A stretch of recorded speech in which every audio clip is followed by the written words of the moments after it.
নির্বাচনী বাতাস বইছে দেশ জুড়ে। এরই মধ্যে নিজেদের সম্ভাব্য প্রার্থী তালিকাও ঘোষণা করেছে বিএনপি। এরই মধ্যে নতুন মোড় এসেছে বিএনপির রাজনীতিতে। প্রথমবারের মতো দলের একটি গুরুত্বপূর্ণ সভায় অংশ নিয়ে বক্তব্য দিয়ে আলোচনায় আসলেন বিএনপির ভারপ্রাপ্ত চেয়ারম্যান তারেক রহমানের কন্যা ও সাবেক প্রধানমন্ত্রী বেগম খালেদা জিয়ার নাতনি ব্যারিস্টার জাইমা রহমান।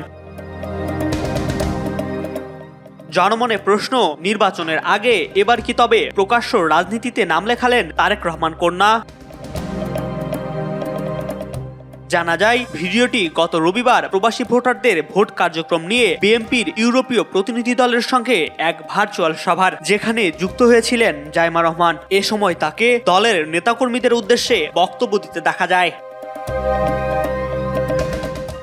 সভায় বিএনপির সিনিয়র যুগ্ম মহাসচিব রুহুল কবির রিজভী, বিএনপির চেয়ারপারসনের উপদেষ্টা ও সুপ্রিম কোর্টের আইনজীবী সমিতির সভাপতি ব্যারিস্টার এএমএম মাহবুব উদ্দিন খোকন এবং বিএনপির মিডিয়া সেলের আহ্বায়ক ডাক্তার মওদুদ হোসেন পাভেল উপস্থিত ছিলেন।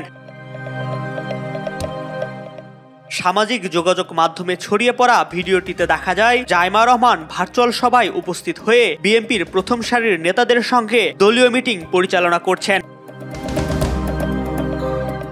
গত মাসে বিবিসি বাংলার সাথে সাক্ষাৎকারের সময় তারেক রহমানকে জিজ্ঞাসা করা হয়েছিল বিএনপির ভবিষ্যৎ নেতৃত্বে পরিবারের প্রভাব কতটা থাকবে, বাংলাদেশের রাজনীতিতে ডাক্তার জোবাইদা রহমান ও ব্যারিস্টার জাইমা রহমান যুক্ত হবেন কিনা। এ বিষয়ে কিছুটা কৌশলী জবাব দিয়েছিলেন বিএনপির ভারপ্রাপ্ত চেয়ারম্যান তারেক রহমান। তখন তিনি বলেছিলেন, সময় পরিস্থিতি বলে দিবে ওটা।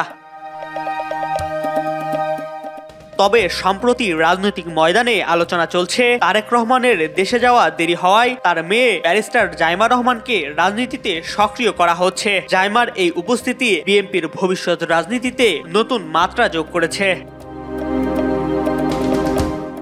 এদিকে দলের একাধিক শীর্ষ নেতা মনে করছেন, ব্যারিস্টারি সম্পন্ন করার পর জাইমার দলীয় সভায় অংশ নেয়া বিএনপির ভবিষ্যৎ নেতৃত্ব কাঠামোতে তার সক্রিয় ভূমিকার পূর্বাভাস হতে পারে। এম আর আকাশ, আজকাল।